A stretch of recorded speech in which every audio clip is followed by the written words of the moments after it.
الحمد لله نحمده ونستعينه ونؤمن به ونتوكل عليه ونعوذ بالله من شرور أنفسنا ومن سيئات أعمالنا من يهده الله فلا مضل له ومن يضلله فلا هادي له أشهد أن لا إله إلا الله وحده لا شريك له وأشهد أن محمدا عبده ورسوله أرسله بالهدى ودين الحق ليظهره على الدين كله ولو كره المشركون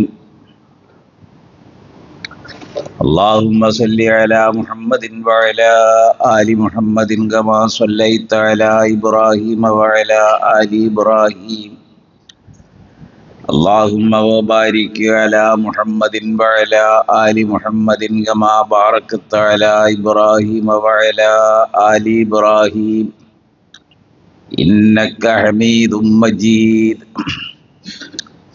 أما بعد فيا أيها الناس أوصيكم عباد الله بالتقوى الله أعوذ بالله من الشيطان الرجيم بسم الله الرحمن الرحيم يا أيها الذين آمنوا اتقوا الله حق تقاته ولا تموتن إلا وأنتم مسلمون മുഅ്മിനുകളെ അല്ലാഹുവിന് തഖ്വ ഉള്ളവരായിരിക്കുവാൻ ഇഹപര ജീവിത വിജയത്തിന് വേണ്ടി സ്വന്തം ജീവിതത്തെ അല്ലാഹുവിൻ്റെ വിധിവിലക്കുകളോട് ക്രമപ്പെടുത്തുവാനും ചിട്ടപ്പെടുത്തുവാനും സർവോപരി ജീവിതത്തിലുടനീളം പൂർണ്ണമായ അച്ചടക്കം പാലിക്കുവാനും മുസ്ലിമുകളായി ജീവിച്ച് അതേ നിലയിൽ മരണപ്പെടുവാനും ആഗ്രഹിക്കണമെന്നും യത്നിക്കണമെന്നും എല്ലാവരെയും ഉണർത്തുകയും ഉപദേശിക്കുകയും ചെയ്യുന്നു.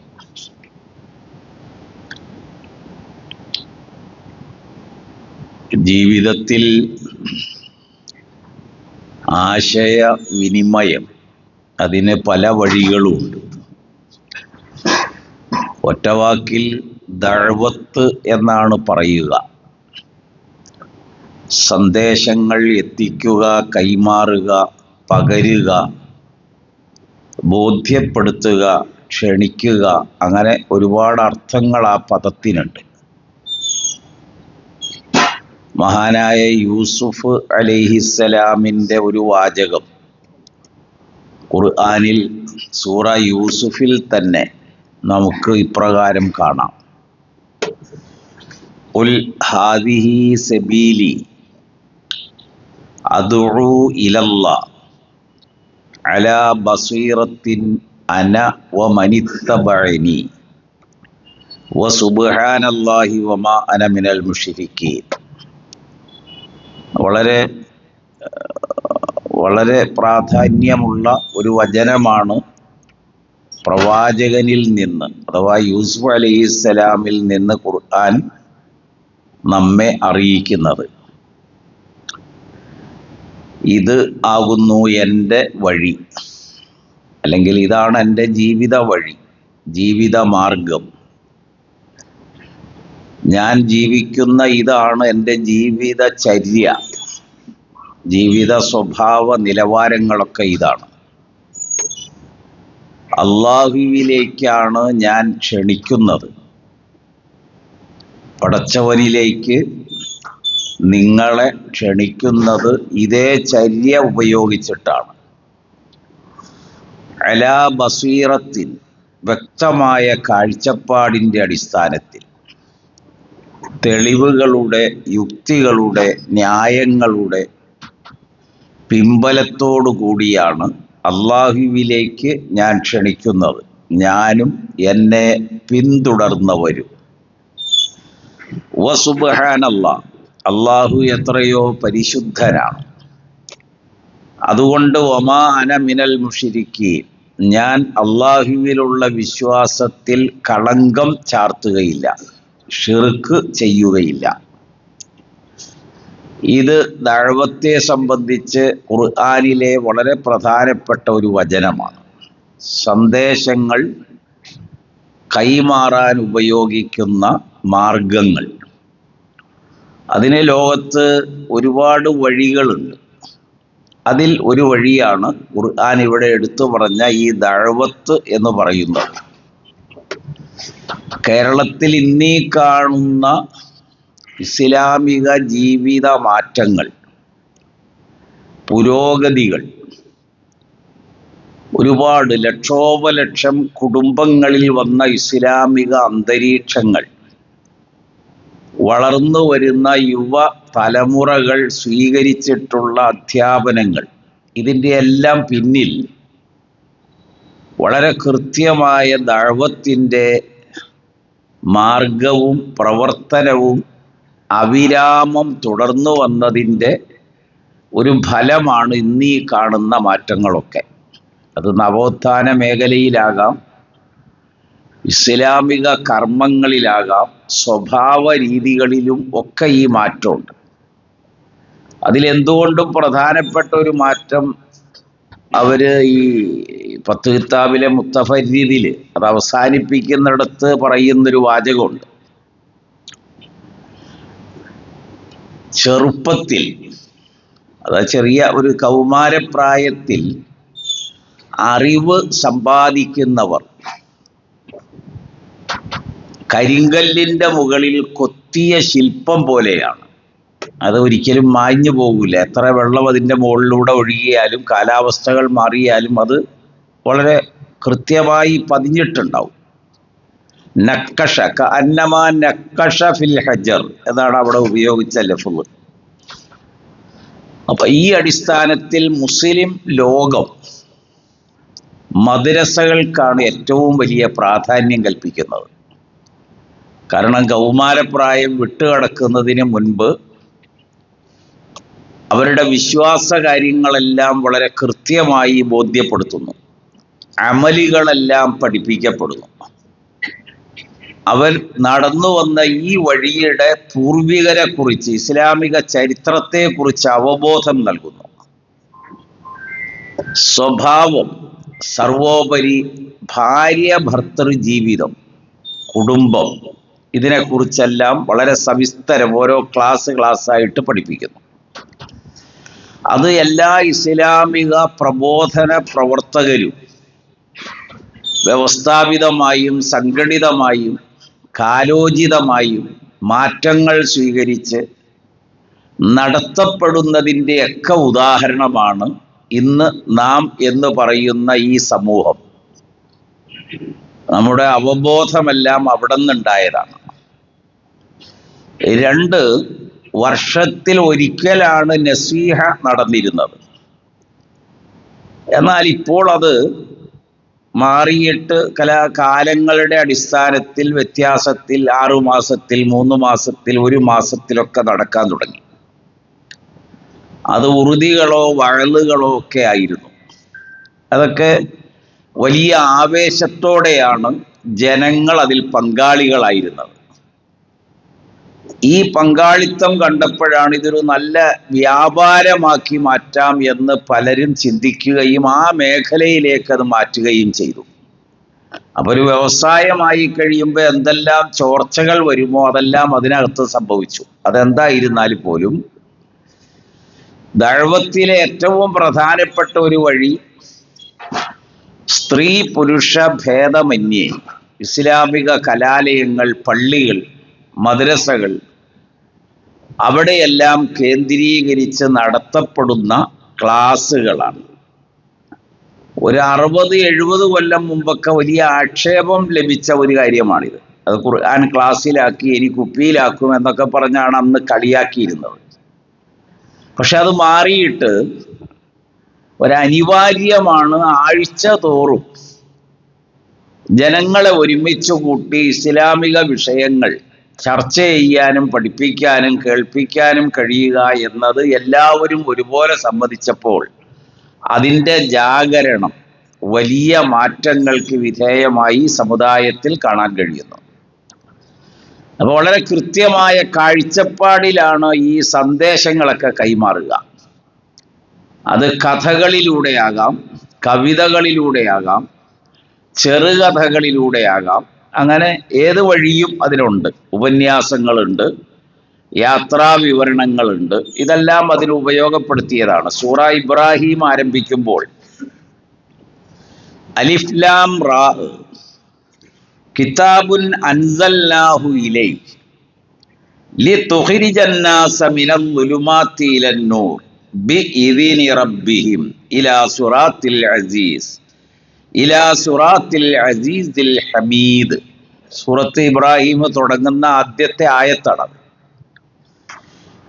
കിതാബുൻ അൻസൽനാഹു ഇലൈക, ഇത് ഒരു കൃത്യമായൊരു കിതാബാണ്, അത് നിനക്ക് അള്ളാഹു അവതരിപ്പിച്ചു തന്നിരിക്കുന്നു. എന്തിനു വേണ്ടിയാണ് ഈ കിതാബ്? ലിതുഖ്രിജന്നാസ മിനൽ ളുലുമാത്തി ഇലന്നൂരി ബിഇذനി റബ്ബിഹിം, ജനങ്ങൾ അവരുടെ രക്ഷിതാവിൻ്റെ അനുമതി പ്രകാരം ഇരുളുകളിൽ നിന്ന്, അന്ധതയിൽ നിന്ന് വെളിച്ചത്തിലേക്ക് അവരെ ആനയിക്കാൻ വേണ്ടിയാണ്. അപ്പൊ ഇരുട്ടിൽ കിടക്കുന്ന ഒരു ജനതയെ വെളിച്ചമുള്ള പ്രതലത്തിലേക്ക് കൊണ്ടുവരാനാണ് ഈ കിതാബ് അവതരിച്ചിട്ടുള്ളത്. ഖുർആനിൽ ഇത് കുറച്ചുകൂടി നന്നായി ഈ കിതാബിന്റെ ആ വെളിച്ചത്തെ പ്രതിപാദിക്കുന്ന ഒരു പദമുണ്ട്. സൂറ അൻ-നിസാ, യാ അയ്യുഹന്നാസ് ഖദ് ജാഅക്കും ബുർഹാനുൻ മിർ റബ്ബിക്കും, അല്ലയോ മനുഷ്യകുലമേ, നിങ്ങൾക്ക് നിങ്ങളുടെ രക്ഷിതാവായ നാഥനിൽ നിന്ന് തെളിവുകൾ വന്നിരിക്കുന്നു. ബുർഹാൻ. വ അൻസൽനാ ഇലൈക്കും നൂറൻ മുബീന, അങ്ങനെ നിങ്ങൾക്ക് നാം വളരെ വ്യക്തതയായ വെളിച്ചം, എന്ന് പറഞ്ഞാൽ പ്രകാശിതമായ ഒരു വെളിച്ചത്തിന്റെ വഴി നിങ്ങൾക്ക് നൽകിയിരിക്കുന്നു.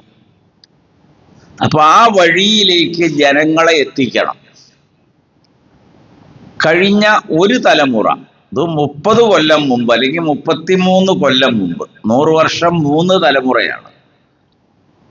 അപ്പൊ കഴിഞ്ഞ ഒരു തലമുറയ്ക്ക് മുൻപ് വരെയും ജീവിതം അച്ചടക്കത്തിലായിരുന്നു 98% ഭൂപ്രദേശങ്ങളിലും ജനങ്ങളിലും. കാരണം അവർ അവരുടെ ജീവിതത്തെയാണ് കെട്ടിപ്പടുക്കാൻ ശ്രമിച്ചത്. അതൊരു പരസ്പര ധാരണയിലും അന്വേഷണത്തിലുമായിരുന്നു. ഒന്നുകൂടി പറഞ്ഞാൽ, ഒരു കുടുംബത്തിൽ അവരുടെ പ്രയത്നങ്ങളെല്ലാം അവരവർക്ക് കഴിയുന്നത് ചെയ്യുന്നതിന് മടിയുണ്ടായില്ല. എല്ലാവരും ഇറങ്ങിപ്പുറപ്പെടും. അപ്പൊ അതിനകത്ത് മാതാപിതാക്കളും മക്കളും പേരക്കുട്ടികളൊക്കെ പങ്കാളികളാവും. ഒരു തലമുറയ്ക്ക് മുമ്പുള്ളൊരു കാര്യമാണ് ഞാൻ ഈ പറയുന്നത്. അതുകൊണ്ടാണ് ചില കേരളത്തിന്റെ പ്രദേശത്തോടെ പോകുമ്പോൾ ഇരുണ്ട് മൂടിക്കിടക്കുന്നു, കുരുമുളകുകൾ നിറഞ്ഞ തോട്ടങ്ങൾ കൊണ്ട് സൂര്യപ്രകാശം പോലും കടക്കാത്ത രൂപത്തിൽ സമ്പുഷ്ടമായി അത് വളർന്ന് പന്തലിച്ച് അത് തുരിയിട്ട് കായ്ച്ച് അത് പറിക്കാറാവുന്ന അവസ്ഥ എത്തിയ ഈ തോട്ടങ്ങളിലൂടെയൊക്കെ നമുക്ക് പോകാൻ കഴിയും. അപ്പൊ അവർ പറയും, ഇതെല്ലാം തെക്ക് നിന്ന് വന്ന ആളുകൾ വെച്ചതാന്ന് പറയും, വയനാട്ടിലേക്ക് ചെല്ലുമ്പോൾ. അപ്പൊ അവിടത്തുകാർക്കൊരു പ്രത്യേകതയൊന്നുമില്ല. അത് ആര് പണിയെടുക്കുന്നു അവർക്കൊക്കെ ഈ ഭൂമി ഫലം നൽകും. ഒരു 10-60 വർഷം മുൻപ് ഇറങ്ങിയ നല്ലൊരു ചെറിയ ഇസ്ലാമിക പുസ്തകം ഉണ്ടായിരുന്നു, ദാരിദ്ര്യം എന്ന പ്രശ്നം.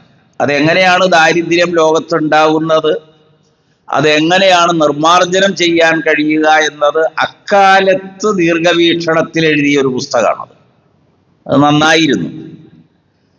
കഠിനാധ്വാനത്തിന് താല്പര്യപ്പെടണം ആളുകൾ. അപ്പൊ അവരുടെ ജീവിതത്തിൽ അവർ ഒതുങ്ങി ജീവിക്കുന്നവരാകും, ചെലവുകൾ നിയന്ത്രിക്കും, പരസ്പര സഹായ സഹകരണങ്ങൾ വർദ്ധിച്ച തോതിൽ അനുഭവിക്കാൻ കഴിയും. പരസ്പര അന്വേഷണമാണ്. ഒരു വീട്ടിൽ 10 മണിയായിട്ടും ലൈറ്റ് വെളിച്ചം കാണുന്നു, അന്ന് മണ്ണെണ്ണ വിളക്കാണ്, കാണുന്നുവെങ്കിൽ തൊട്ടടുത്തുള്ള അയൽവാസികൾ വിളിച്ച് ചോദിക്കുക, എന്താ ഇന്ന് കിടക്കാത്തതെന്ന്. അന്വേഷണമാണ്. രോഗമാണെങ്കിൽ ചുറ്റുമുള്ളവരെല്ലാം വരും. അതൊക്കെ ഒരു പ്രത്യേകതയാണ് ഞാൻ ഈ പറയുന്നത്. അത് കഴിഞ്ഞ് എല്ലാ മേഖലയിലും അവരുടെ സാന്നിധ്യം ഉണ്ടാവും. വിവാഹം, ജനനം, മരണം, അത്യാപത്തുകൾ, ഇവിടെയെല്ലാം വലിയ ഒരു കൂട്ടായ്മയാണ്. അവരാണത് ചെയ്യുക. ഡെസ്ക് കൊണ്ടുവരുന്നതും ബെഞ്ച് കൊണ്ടുവരുന്നതും ഇരിക്കാൻ കസേര കൊണ്ടുവരുന്നതും അല്ലെങ്കിൽ മുളയെങ്കിലും വെച്ച് കെട്ടി ഒരു ബെഞ്ച് പോലെയൊക്കെ ഉണ്ടാക്കുന്നതൊക്കെ ചുറ്റുവട്ടത്തുള്ള ആളുകളാണ്. ഇന്ന് നമ്മൾ അവിടം വിട്ട് വളർന്നിട്ട് ജീവിത നിലവാരം നമ്മളെ മാറ്റി. കാരണം നമ്മുടെ ഓരോ ദിവസങ്ങളും വരുമാനങ്ങളുടേതായി. അപ്പൊ ഇത് ചെലവഴിക്കണം. കഴിഞ്ഞ ഖുതുബയിൽ ഞാനത് പ്രതിപാദിച്ചതാണ്. അതിങ്ങനെ കൂടിക്കൂടി വന്നു. ആർക്കും ആരെയും അന്വേഷിക്കണ്ട, കാണണ്ട, അറിയണ്ട.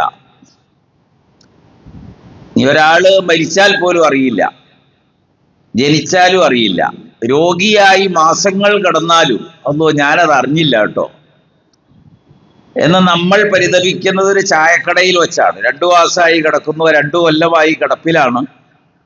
ഇപ്പൊ നമ്മൾ 2 കൊല്ലമായിട്ടും അറിഞ്ഞില്ല എന്നാണ് ഈ പറയുന്നത്.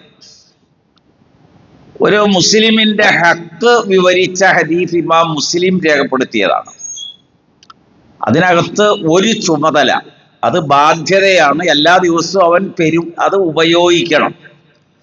അത് ഉപയോഗിക്കണമെങ്കിൽ എന്ത് ചെയ്യണം? അവനെ അറിയണമല്ലോ.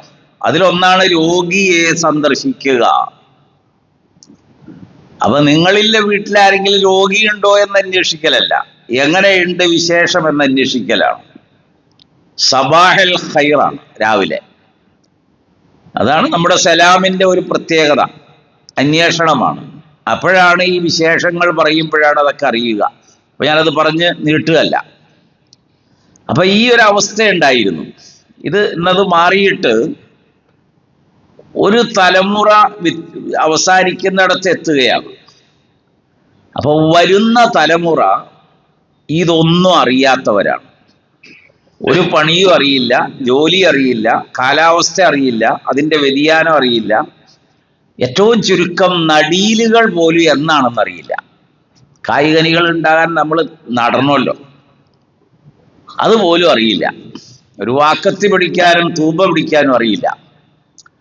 സക്കരിയ നബി വലിയ കൽപ്പണിക്കാരനായിരുന്നു എന്നും നൂഹ് നബി അലൈഹിസ്സലാം വലിയ ആശാരിയായിരുന്നു, മരയാശാരി. അദ്ദേഹം തേക്കിന്റെ ഒരു കപ്പൽ തീർത്തു എന്നൊക്കെ, അങ്ങനെ ഒരുപാട്. തയ്യൽ ജോലി ആദ്യം തുടങ്ങിയത് ഹവ്വയാണെന്നും ആദമിന്റെ ഡ്രസ്സാണ് ധരിച്ചതെന്നൊക്കെ തഴവ വളരെ ഭംഗിയായിട്ടത് കവിതയിൽ നമ്മളെ പഠിപ്പിക്കുന്നുണ്ട്, തഴവ ഉസ്താദ്.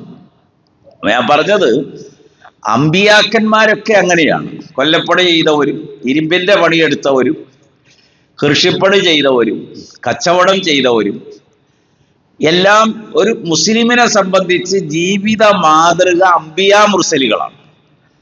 അപ്പൊ ഞാൻ ഈ 33 കൊല്ലത്തിന്റെ ഇപ്പുറത്തേക്ക് വരാം, അല്ലെങ്കിൽ 2 തലമുറ. ഇപ്പൊ വളർന്നു വരുന്ന നമ്മുടെ ഇസ്ലാമിക സമൂഹത്തിലെ ജനങ്ങൾ, ആണ് പെണ്ണ് വ്യത്യാസമില്ലാതെ മാതൃകയായി പിന്തുടരുന്നത് ഒന്നുകിൽ രാഷ്ട്രീയ നേതാക്കൾ, കലാകാരന്മാർ, അതല്ലെങ്കിൽ കളിക്കാർ. ഇപ്പൊ നമ്മള് എല്ലാവരും ഈ ഏറ്റവും കൂടുതൽ ബനിയൻ ചെലവാകുന്നത് ഓരോരുത്തരും തോറ്റു മടങ്ങുന്നത് വരെ ആ ബനിയനായിരിക്കും. അതാണ് പെണ്ണ് വ്യത്യാസമൊന്നുമില്ല കേട്ടോ. ഞങ്ങൾക്കിവിടെ ഒരു അമ്പിയാ മുർസലുകളും ഇല്ല, ആരുമില്ല.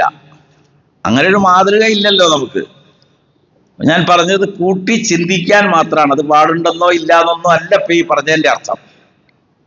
അപ്പൊ അമ്പിയാ മുർസലികളൊക്കെ പണിയെടുത്ത് ജീവിച്ച് മാതൃക കാണിച്ചു. കൂലിപ്പണിക്ക് പോയി മുഹമ്മദ് നബി സല്ലല്ലാഹു അലൈഹി വസല്ലം.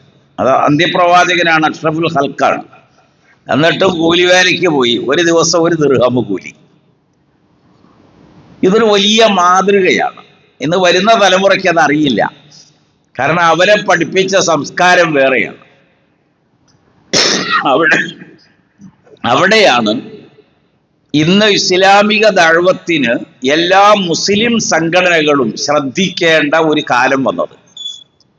ഈ മദ്രസയും ഈ ക്ലാസ്സും മാത്രം പോരാ, കുറച്ചുകൂടി ജാഗ്രത പുലർത്തുന്ന സാമൂഹിക ഇടപെടൽ ആവശ്യമായിരിക്കുന്നു. കാരണം എല്ലാവരും 3 കാര്യങ്ങളാണല്ലോ പരലോകത്ത് ചോദ്യം ചെയ്യുക. ഒന്ന്, നമ്മുടെ കാഴ്ച നമുക്ക് ഉണ്ടാക്കി തരുന്നൊരു കാഴ്ചപ്പാടുണ്ട്. എങ്ങനെയാണ് ജീവിക്കേണ്ടത്, എന്തൊക്കെയാണ് ജീവിതത്തിന് വേണ്ടത്, എന്തൊക്കെയാണ് ഒഴിവാക്കേണ്ടത്, ഇതിനൊരു കാഴ്ചപ്പാടാണ്. ആ കാഴ്ചപ്പാട് നൽകി നമ്മളതിനിപ്പോൾ പറയുന്ന പേര് മോട്ടിവേഷൻ ക്ലാസ് എന്നാണ്. അത് 100 കണക്കിന് മോട്ടിവേഷൻ ക്ലാസ്സുകൾ ഇന്ന് ലഭ്യമാണ്. നമുക്കത് വായിക്കാനും കഴിയും, പുസ്തകങ്ങളായിട്ടുണ്ട്. ഇത് വരുന്ന ഒരു തലമുറയ്ക്ക് കിട്ടുന്ന ഒരു ഊർജമായിരിക്കും, അവർക്കൊരു വലിയ പ്രചോദനമാണ്. അങ്ങനെയാണ് എല്ലാ അംബിയ മുർസലുകളുടെയും ജീവിതത്തിലെ അനർഘ നിമിഷങ്ങൾ വിശുദ്ധ ഖുർആൻ പല സന്ദർഭങ്ങളിൽ പല വചനങ്ങളിലായി നമ്മെ ബോധ്യപ്പെടുത്തിയത്. കാരണം നമുക്കൊരു പ്രചോദനം നൽകാൻ വേണ്ടിയാണ് ഈ അമ്പിയാക്കളെയൊക്കെ ഇങ്ങനെ പറഞ്ഞത്. ഇതൊന്നും നിനക്ക് അറിയില്ലാത്ത കാര്യമായിരുന്നു, ഇത് നാം നിനക്ക് നൽകിയ വഹിയാണ് ഈ കാര്യങ്ങളൊക്കെ നിന്നെ അറിയിച്ചത് എന്ന് ഖുർആൻ വളരെ കൃത്യമായി നമ്മെ ബോധ്യപ്പെടുത്തുന്നു. അപ്പൊ അങ്ങനെ അവർക്ക് വളരുന്ന തലമുറയ്ക്ക് ഒരു വേണം. 2, അവർ ഇസ്ലാമിക പ്രബോധന കാര്യങ്ങളിൽ പങ്കാളികളാകണം. അതാണ് ഏറ്റവും പ്രധാന കാര്യം. അവരൊരു പങ്കാളികളാണ്, വേറിട്ട് നിൽക്കുകയല്ല, കാഴ്ചക്കാരല്ല. അവരിത് ഉൾക്കൊണ്ടിട്ട് ഇത് ഇസ്ലാമിൻ്റെ ഒരു വഴിയാണ്, മാർഗമാണ്, ഇത് എത്തിച്ചു കൊടുക്കേണ്ട ചുമതല എനിക്കുണ്ട്, ഞാനും അതിലെ ഒരു കണ്ണിയാകണം എന്ന് യുവതലമുറ മനസ്സിലാക്കുക മാത്രമല്ല, അതിനോട് ചേർന്ന് നിൽക്കണം. ഏത് പ്രസ്ഥാനമാണെങ്കിലും വേണ്ടില്ല, ഇസ്ലാമിക പ്രബോധന പ്രവർത്തനങ്ങൾ കേരളത്തിൽ നടക്കുന്ന ഏത് കക്ഷിയുടെ കൂടെ ആയാലും യുവതലമുറ ചേർന്ന് വന്നാൽ മതി. അപ്പോൾ ഒരുപാട് സാമൂഹിക തിന്മകൾ ഒഴിവായി കിട്ടും.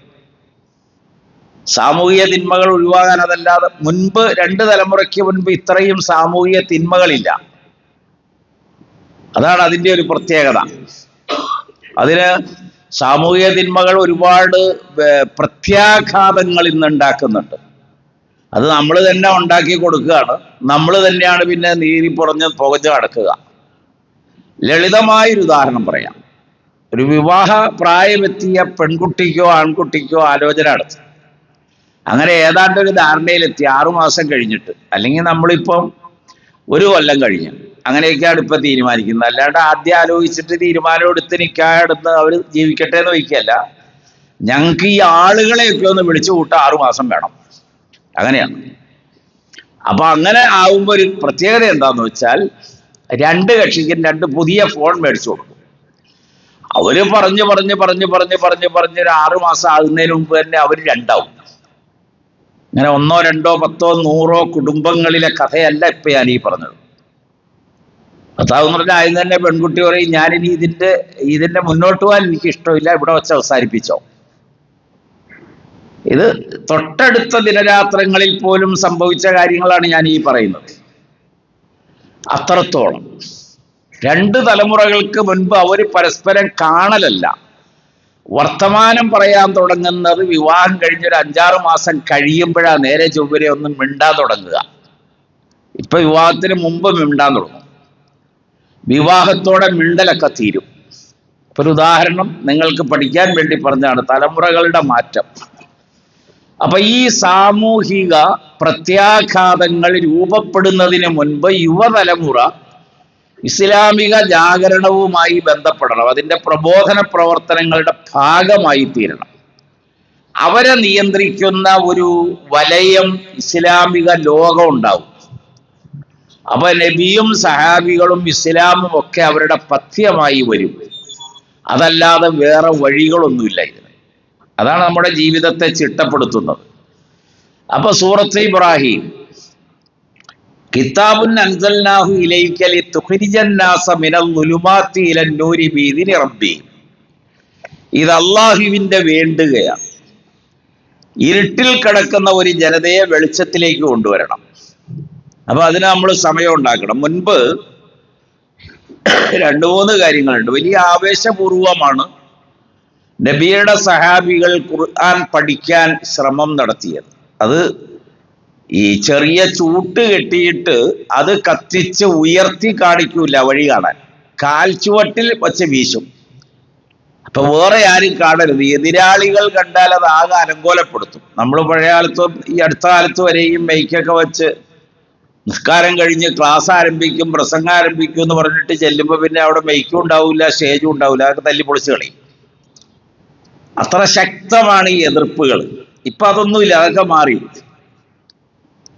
അപ്പോ ആ രീതിയിലാണ് സഹാബികൾ, ഈ അങ്ങനെ ഒരുപാട് സഹാബികൾ, അബൂദർ അൽ ഗിഫാരിയെ പോലെ, ഖബ്ബാബ് ഇബ്നു അറത്ത് റളിയല്ലാഹു അൻഹുവിനെ പോലെ, ഹുബൈബ് റളിയല്ലാഹു അൻഹുവിനെ പോലെയുള്ള ആദ്യകാല സഹാബികൾ മലഞ്ചെരിവിലൊക്കെ നബിയുടെ അടുത്ത് പോയിരുന്ന് ഖുർആൻ കേട്ട് പഠിക്കുന്നതിന് കാണിച്ചൊരു ആവേശം ഉണ്ടല്ലോ, അത് കേരളത്തിൽ ഒരു കാലഘട്ടത്തിൽ ഉണ്ടായി. ഇപ്പോൾ എന്തുണ്ടായി എന്ന് ചോദിച്ചാൽ, അങ്ങനെ നമ്മൾ നോട്ടീസും അങ്ങനെ വാൾ പോസ്റ്റ് വരെ ഇറക്കിയെന്ന് വെച്ചോ, അങ്ങനെ ഒരു ക്ലാസ് വെച്ചാൽ 3 or 4 ആളുകൾ വരും. ഞങ്ങൾക്ക് നേരമില്ലല്ലോ, അതാണ് വ്യത്യാസം. ഇനി വേറൊരു ഉദാഹരണം കൂടി പറയാം. ഇപ്പൊ 4 മദ്ഹബിന്റെയും കിതാബുകൾ നമ്മൾ പരിശോധിക്കുമ്പോൾ ജുമഅയുടെ അധ്യായത്തിൽ വരുന്ന ഒരു വലിയ വിഷയം എന്താന്ന് ചോദിച്ചാൽ, ഇമാമ് മിമ്പറിൽ കയറുന്നതിന് മുൻപ് ആ പള്ളിയിലെ മുഴുവൻ ആൾക്കാരും സന്നിഹിതരായിരിക്കും. നബി ഖുത്ബയ്ക്ക് കയറുമ്പോൾ തുടങ്ങിയതിന് ശേഷം ഒരു സഹാബിയും ആ പള്ളിയിലേക്ക് വരാറില്ല, അതിനു മുമ്പ് തന്നെ അവർ വരും. അവർക്കൊക്കെ പണിയുണ്ടായിരുന്നു, കച്ചവടം ഉണ്ടായിരുന്നു, വ്യവസായം ഉണ്ടായിരുന്നു, കയറ്റുമതി ഉണ്ടായി, ഇറക്കുമതി ഉണ്ടായി. എങ്ങോട്ടൊക്കെ? സിൽക്ക് റൂട്ട് ഉണ്ട്. നിങ്ങൾ മനസ്സിലാക്കേണ്ടതാണ് ഇത്. നമ്മൾ ഇന്ന് ഈ കാണുന്ന നാഷണൽ ഹൈവേ മാത്രമൊന്നുമല്ല, 15 നൂറ്റാണ്ട് മുമ്പുള്ള കഥയാണ് ഈ പറയുന്നത്. ഇവർക്കിതെല്ലാം ഉണ്ടായിരുന്നു. അവർ ഷാമിലും പേർഷ്യയിലും ഇറാനിലും ഇറാഖിലും ഒക്കെയാണ് കച്ചവടത്തിന് പോണത്. ബസ്രയിലാണ്, സിറിയയിലാണ്. അങ്ങനെ ഒരുപാട് വ്യവസായികളുണ്ട്, കൃഷിക്കാരുണ്ട്. അവർക്ക് അന്തിച്ചന്തകളുണ്ട് എല്ലാ ദിവസവും വൈകുന്നേരം. അത് മദീന പള്ളിയുടെ തൊട്ടടുത്തായിരുന്നു, മദീനയിലെ. ഇപ്പൊ അതൊക്കെ മാറി. ഇപ്പൊ എന്നും മാർക്കറ്റായി വന്നു. ഇപ്പൊ ആലുവ മാർക്കറ്റ് ആഴ്ചയിൽ ഒരു ദിവസമായിരുന്നു, ഇപ്പൊ 2 ദിവസമായി, പിന്നെ ഇപ്പൊ എല്ലാ ദിവസമായി. എളുപ്പം മനസ്സിലാകാൻ പറഞ്ഞ ഉദാഹരണമാണ് ഞാനിത്.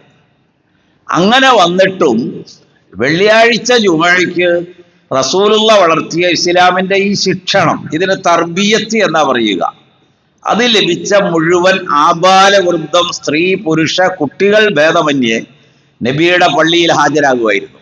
അതുകൊണ്ട് ഒരു സഹാബിയും ഈ ഒരു ചോദ്യം ചോദിച്ചില്ല, അല്ല നബിയെ, നിങ്ങൾ അത്തഹിയ്യാത്തിൽ, ജുമഅയുടെ അത്തഹിയ്യാത്തിൽ ഇരുന്നപ്പോഴാണ് പള്ളിയിൽ വന്നത്, അപ്പൊ ഇനി ഞങ്ങൾ ഏതാ നിസ്കരിക്കേണ്ടതെന്ന്. ജുമഅയ്ക്ക് തുടർന്നിട്ട് ലോറ് നിസ്കരിക്കണോ അതല്ല ജുമഅ നിസ്കരിക്കണോ, ഇങ്ങനൊരു ചോദ്യം ഉണ്ടായിട്ടില്ല. എന്നാൽ 6 തലമുറ പിന്നിട്ടപ്പോൾ, 6 തലമുറ പിന്നിട്ടപ്പോൾ ഇമാം ഷാഫി അലൈഹി റഹ്മയെ അടുത്ത് വന്നൊരു ചോദ്യം ഇതാണ്. അബൂ ഹനീഫ അലൈഹി റഹ്മയുടെ മുമ്പിൽ വന്ന ചോദ്യം ഇതാണ്. മാറ്റം മനസ്സിലാക്കാനാണ് ഈ ഉദാഹരണം പറയുന്നത്. അപ്പൊ അവരൊക്കെ പറഞ്ഞു, ഈ അതിൽ വരുന്ന ആൾക്ക് ഇപ്പൊ എന്ത് നിസ്കരിച്ചാൽ ജുമഅയുടെ നെയ്യത്ത് ചെയ്ത് തുടരണം, എന്നിട്ട് 4 റക്അത്ത് ലോറ് നിസ്കരിക്കണം. അപ്പൊ അവൻ എന്ത് കിട്ടി? ഒന്നും കിട്ടൂല, അത് അവർക്കറിയാം. 4 മദ്ഹബിലും മദാഹിബുൽ അർബയിലുണ്ട്. ഇത് 4 മദ്ഹബിലെയും ഫിഖഹിന്റെ കിതാബിലുണ്ട്. പക്ഷെ അത് കേട്ടിട്ടാ മതി, അപ്പൊ ഏതായാലും അത്തഹിയ്യാത്തിൽ തുടർന്ന് മതി, പതുക്കെ പോയാൽ മതി, കുറച്ചു നേരോടെ അവിടെ ഇരിക്കാം നമുക്ക്.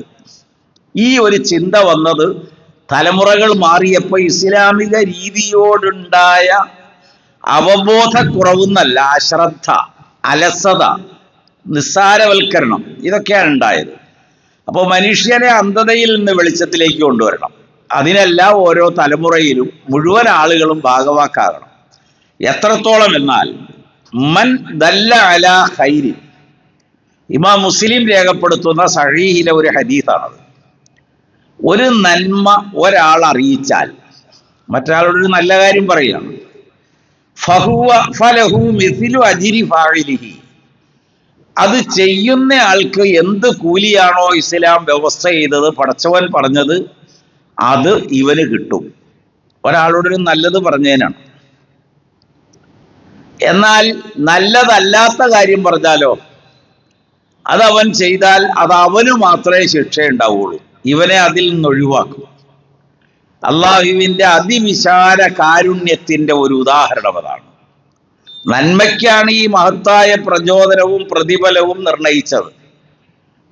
2, വിശുദ്ധ ഖുർആൻ സൂറത്തുൽ ഹജ്ജില് നമുക്കിപ്പോ ജീവിതത്തിൽ ഒരുപാട് സൗകര്യങ്ങളായി സ്വസ്ഥമായി, കുട്ടികളെല്ലാം അറിവെച്ചു, ഓരോരുത്തരും ഒരേ ജോലികൾ ചെയ്യുന്നു, അവര് സെറ്റിൽഡ് ആണ്. കേരളത്തിലല്ലാന്നേ ഉള്ളൂ, എവിടെയെങ്കിലും സെറ്റിൽഡ് ആണല്ലോ. അങ്ങനെയാണ്, ആരെയും കുറ്റപ്പെടുത്തല്ല കേട്ടോ ഇത്. അതിന് എവിടെയെങ്കിലൊക്കെ സെറ്റിൽഡ് ആണ്. അപ്പൊ ഇപ്പൊ നമ്മൾ സ്വസ്ഥാണ്, പ്രായമായി, പിന്നെ ഇങ്ങനെ ജീവിച്ചു പോകുന്നു. ഈ അവസ്ഥ വന്നാൽ എന്താ ഇനി നമ്മുടെ ബാധ്യത? സൂറത്തുൽ ഹജ്ജ്. അപ്പൊ പ്രായമായ ആൾക്കാരോട് അനി പറയണത്, അല്ലദീന ഇൻ മക്കന്നാഹു, ഒരു ആളുകൾ, ഒരു പറ്റ ആൾക്കാർ നാം അവർക്ക് സൗകര്യം ചെയ്തു, ഫിൽ അർളി, ഈ ഭൂമിയിൽ, അവർ ചെയ്യുന്നത് അഖാമുസ്സലാത്ത്, ഇനി നമസ്കാരം നിലനിർത്തും. മുൻപ് ചിലപ്പോൾ പലതും ഒഴിവായിട്ടുണ്ടാവും, ഇപ്പൊ വളരെ കൃത്യമായിട്ട് ബാങ്ക് വിളിച്ചോ സമയമായോ എന്നിങ്ങനെ ഇടയ്ക്കിടയ്ക്ക് ചോദിച്ചുകൊണ്ടിരിക്കും. പ്രായമാകുമ്പോഴുള്ള വ്യത്യാസമാണത്. അങ്ങനെ ചെയ്തു. വാത്തു സക്കാത്ത്, ഇനി ഉള്ള കാശൊക്കെ കണക്ക് കൂട്ടിയിട്ട് സക്കാത്ത് കൊടുക്കും. അതിലൊന്നും ഒരു വീഴ്ച ഇനി വരുത്തൂല. മുൻപ് ഈ സക്കാത്ത് കൊടുക്കാനുള്ള കാശോടെ കൂട്ടിയിട്ട് അടുത്ത ബിസിനസ് തുടങ്ങണത്, അങ്ങനെയാണ് ഉണ്ടായിരുന്നത്. ഇപ്പൊ അത് മാറി. അമറു ബിൽ മഅറൂഫ്, നന്മ കൽപ്പിക്കും. ഇനി അവരെപ്പോഴും നല്ല കാര്യങ്ങളിലായിരിക്കും ഉണ്ടാവുക. അത് പ്രബോധന പ്രവർത്തനമാണ്. ആഴ്ചതോറുള്ള ക്ലാസ് ആകാം, അല്ലെങ്കിൽ ഇസ്ലാമിക പഠനമാകാം, അല്ലെങ്കിൽ ദീനി ഒത്തുകൂടലുകളാകാം, ഒരുമിച്ച് സൽക്കർമ്മങ്ങൾ ചെയ്യാനുള്ള പുതിയ പുതിയ വഴികൾ കണ്ടെത്തലാകാം, അങ്ങനെ എന്തോ ആയിരിക്കും. വനഹൗ അനിൽ മുൻകർ, മോശമായ കാര്യങ്ങൾ അവർ തടയുകയും ചെയ്യും. വലില്ലാഹി ആഖിബത്തുൽ ഉമൂർ, കാര്യങ്ങളൊക്കെ പര്യവസാനിക്കുകയാണ്. ഇവിടെ അള്ളാഹുവിനാണ് എല്ലാത്തിൻ്റെയും ചുമതല.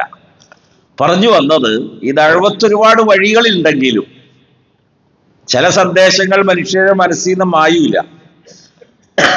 അങ്ങനെ ഖുർആനിൽ ഒരുപാട് സംഭവങ്ങൾ എടുത്തുദ്ധരിക്കുന്നുണ്ട്. ഞാനിപ്പോൾ അതിലേക്ക് പോവല്ല, നീണ്ടുപോകും.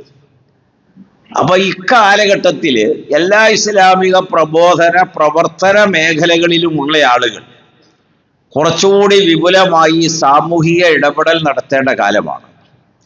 കേവലം സ്കൂളുകളിൽ കുട്ടികളെ കൊണ്ടൊരു പ്രതിജ്ഞ ചെയ്യിച്ചാൽ പരിഹരിക്കാവുന്ന ഒരു പരിവർത്തന വിഷയമല്ല സാമൂഹിക പ്രശ്നങ്ങൾ, അത്രയും വലുതാണ്. അത് മിഠായി കച്ചവടക്കാരുടെ പേരിലാകാം.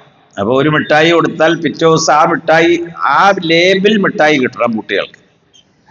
അപ്പൊ ആദ്യം ഫ്രീ ആയിരുന്നു, പിന്നീട് 2 രൂപയായി, പിന്നെ 10 രൂപയായി, പിന്നെ 1000 രൂപയായി. അപ്പൊ ഈ 1000 രൂപ എവിടെ നിന്ന് കുട്ടികൾ ഉണ്ടാക്കും? അപ്പൊ അതിൻ്റെ തിന്മകൾ വരും. എല്ലാ തിന്മകളുടെയും ഉമ്മ, മാതൃത്വം, മാതാവ് ഖംറാകുന്നു എന്ന് അള്ളാഹുവിന്റെ റസൂല് പറഞ്ഞു. എല്ലാവർക്കും അറിയുന്ന ഒരു പ്രസിദ്ധ ഹദീസാണ്. മുഴുവൻ തിന്മകളുടെയും വിളനിലം ലഹരിയാണ്. അപ്പൊ അതിന് ഒരു ഉദാഹരണം പറഞ്ഞു അന്ന് റസൂലുള്ള പറഞ്ഞൊരു ഉദാഹരണമാണ്, നമ്മൾ ഇസ്ലാമിക ചരിത്രത്തിലൊക്കെ രേഖപ്പെടുത്തപ്പെട്ടതാണ്. ഒരു സ്ത്രീക്ക് അവനോട് അമിതമായ താല്പര്യം, പക്ഷെ അവൻ അതിനൊന്നും ഒതുങ്ങുന്നയാളല്ല, അതെല്ലാം തള്ളിക്കളഞ്ഞ് ജീവിക്കുകയാണ്. അങ്ങനെ അവൻ, നമ്മൾ ഇന്നത്തെ സാഹചര്യത്തിൽ പറഞ്ഞാൽ, ഒരു പാർട്ടിക്ക് ക്ഷണിക്കപ്പെട്ടു. ആ പാർട്ടിയിൽ അവന് ഒരല്പം ലഹരിയാണ് കൊടുത്തത്. അപ്പോൾ പിന്നെ അവന്റെ ഈ സ്ത്രീയുടെ ആവശ്യം നിറവേറ്റലാണ്. കാരണം അവളോട് അത്രയും ഇതാകുകയാണ്. അപ്പൊ ഒരാളെ കൊല്ലാനാണ് പറഞ്ഞത്, അപ്പൊ കൊന്നു. ശാരീരിക വേഴ്ചയാണ്, അതും ഉണ്ടായി. അപ്പൊ മുഴുവൻ തിന്മയുടെയും മാതാവാണ് ഖംർ എന്ന് അള്ളാഹുവിന്റെ റസൂല് പറഞ്ഞ വചനത്തെ വിശദീകരിച്ച ഒരു രീതിയാണ്. അലി റളിയല്ലാഹുവിന് വീട്ടിൽ കൂടാനൊരു ഒരു മൃഗത്തെ വളർത്തിയിരുന്നു. ബുഖാരിയുടെ സഹീൽ ബുഖാരിയിൽ വന്ന 2 വരി കവിതയാണത്. അലായ ഹംസുൽ ഇഷ്തുറു ഫിൻ നിവാഇ വഹുന്ന മുഅക്കലാത്തും ബിൽ ഫിനായി ലഇസ്സകീന ഫിൽ ലുബാത്തി മിൻഹാ വലറജഹുന്ന ഹംസത്തു ബിദ്ദിബാ. ഹിജ്റ ആരംഭിക്കുന്നതിന് മുൻപ്, ഹിജ്റയിലാണല്ലോ ഈ ഇതൊക്കെ ഹറാമാക്കുന്നത്, മദീന ജീവിതം. അപ്പൊ മദീനയിൽ എത്തിയ കാലഘട്ടത്തിൽ ആദ്യമൊന്നും ഇതില്ല. അപ്പോഴാണ് ഒരു ക്ലബിലെ പരിപാടിയാണ്. അന്ന് ഉപയോഗിച്ചിരുന്ന വാചകം നാദിയാണ്. അപ്പൊ അവിടുത്തെ പ്രോഗ്രാമിലാണ് നൃത്തവാടി ആവശ്യപ്പെട്ട് ഹംസ റളിയല്ലാഹു അൻഹു, നബിയുടെ പിതൃവ്യൻ, ഉഹദിലെ രക്തസാക്ഷിയാണ്, ഷഹീദാണ്. അദ്ദേഹത്തോട് പറയുന്നുണ്ട്, അലാ യാ ഹംസുൽ ഇഷ്റഫിൻ നിവായി വഹുന്ന മുഅക്കലാത്തുൻ ബിൽ ഫിനായി. മരുഭൂമിയിൽ മേച്ചില സ്ഥലത്ത് അലിയന്റെ ഒട്ടകം മേഞ്ഞു നടക്കുന്നു, തടിച്ചു കൊഴുത്തിരിക്കുന്നു. അതിനെ നീ അറക്കണം. ലഇസ്സിക്കീന ഫിൽ ലുബ്ബാത്തി മിൻഹ, അതിന്റെ പൂഞ്ഞയുടെ ഭാഗത്ത് കത്തി ഇറക്കിയിട്ട് അവിടെ നിന്നുള്ള മാംസം എനിക്ക് വേണം. കേട്ട പാതി കേൾക്കാത്ത പാതി. അദ്ദേഹം പോയിട്ട് അതുപോലെ തന്നെ ചെയ്തു. ഫളറജഹുന്ന ഹംസത്തു ബിദ്ദിമാ, എന്തും ചെയ്യും എന്നാണ് ഈ പറഞ്ഞതിന്റെ അർത്ഥം. 15 നൂറ്റാണ്ട് മുൻപ് ആടിപ്പാടി വശീകരിച്ച് എങ്ങനെ മനുഷ്യരെ മാറ്റാം എന്ന് ചിന്തിച്ച ഒരു കാലഘട്ടത്തിലെ ഉദാഹരണമാണ് ഞാൻ ഈ സൂചിപ്പിച്ചത്. അതുകൊണ്ടാണ് അള്ളാഹുവിന്റെ റസൂല് ഈ ഉദാഹരണം പറയാൻ കാരണം. എല്ലാ സാമൂഹിക തിന്മകളും ഇതിന്റെ ഉപയോഗത്തിൽ നിന്ന് രൂപപ്പെടുന്നു. അപ്പൊ എന്തു വേണം? ഇസ്ലാമിക പ്രബോധന പ്രവർത്തകർ വരുന്ന തലമുറയെ ചേർത്ത് നിർത്തിയിട്ട് അവരെ അതിൻ്റെ ഭാഗമാക്കി ഇസ്ലാമിക ദഅവത്തിന്റെ ഭാഗം അവരെ ഏൽപ്പിച്ച് അവരെ കൂടി ഉൾപ്പെടുത്തി മുന്നോട്ട് പോകൽ അടുത്ത തലമുറയ്ക്ക് ഉചിതമാണ്, നന്നായിരിക്കും. അള്ളാഹു നമ്മെ അനുഗ്രഹിക്കുമാറാകട്ടെ.